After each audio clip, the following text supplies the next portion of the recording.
যে আমরা দাবি করি যে আহমদিয়া মুসলিম জামাত সেই প্রতিশ্রুত জামাত যার ভবিষ্যৎবাণী হজরত মোহাম্মদ মুস্তফা সাল্লাল্লাহু আলাইহি ওয়াসাল্লাম করে গিয়েছিলেন। আর আমরা এটিও জানি যে ঐশী জামাতের বিরোধিতা একটি চিরন্তন রীতি বা সত্য। তো এই সম্পর্কে পবিত্র কুরআনে কি বলা হয়েছে সেটি আমি বলার অনুরোধ করছি মোহতরম মৌলানা সাহেবকে। ধন্যবাদ আপনাকে প্রশ্নের জন্য। অত্যন্ত গুরুত্বপূর্ণ একটি বিষয়ের অবতারণা করেছেন আপনি। আল্লাহ তাআলা আমাদেরকে কোরআন শরীফের আলোকে শিক্ষা গ্রহণ করার এবং জীবনে তা বাস্তবায়ন করার সৌভাগ্য দান করুন।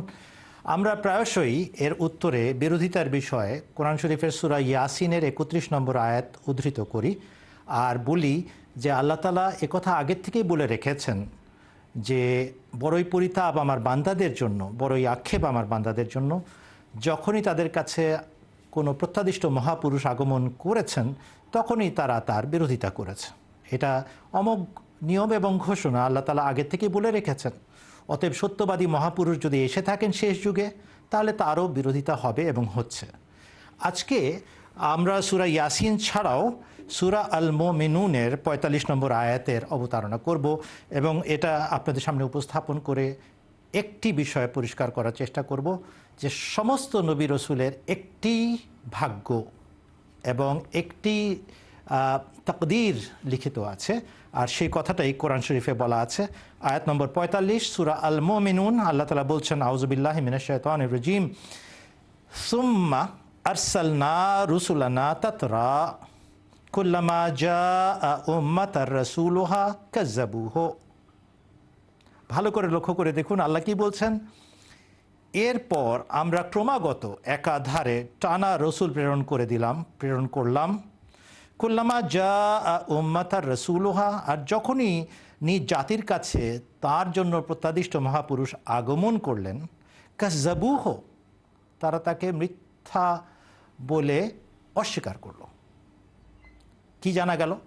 কুল্লামা জাআ উম্মাতান রাসূলুহা, যখনই কোনো উম্মতের কাছে, কোনো জাতির কাছে তার জন্য প্রেরিত রসুল আগমন করলেন, তারা তাকে ফুলের মালা দিয়ে বরণ করেছিল না, কাযাবুহু, মিথ্যা বলেছিল এবং চরম বিরোধিতা সহ তাকে অস্বীকার করেছিল।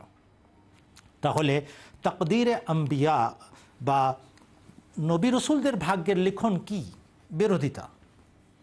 অতএব যদি কোনো ব্যক্তি নিরপেক্ষ হয় এবং সত্যের অন্বেষী হয়, তার জন্য একটি মানদণ্ড বর্ণনা করে দিয়েছেন আল্লাহ তাআলা। লক্ষ্য করে দেখো, এ ব্যক্তি কি আল্লাহর পক্ষ থেকে প্রত্যাদিষ্ট হবার দাবি করছে?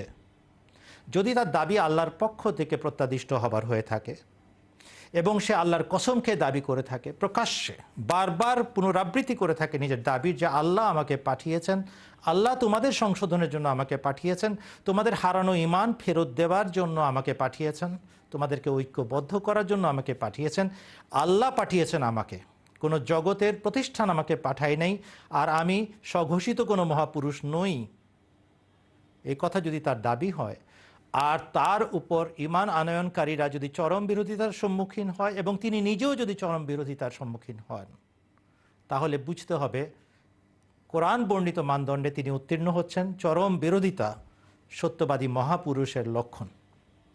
অতএব কোরআন শরীফের বিভিন্ন জায়গায় বর্ণিত হয়েছে ঐশী জামাতের এবং ঐশী মহাপুরুষের বিরোধিতার গল্প এবং তার বিরোধিতার বিষয়টি, আর একইভাবে বর্ণিত হয়েছে সূরা ইয়াসিনের ৩১ নম্বর আয়াতে, বর্ণিত হয়েছে সূরা আল মুমিনুনের ৪৫ নম্বর আয়াতে। আমার মনে হয় আজকের জন্য এতটুকুই যথেষ্ট।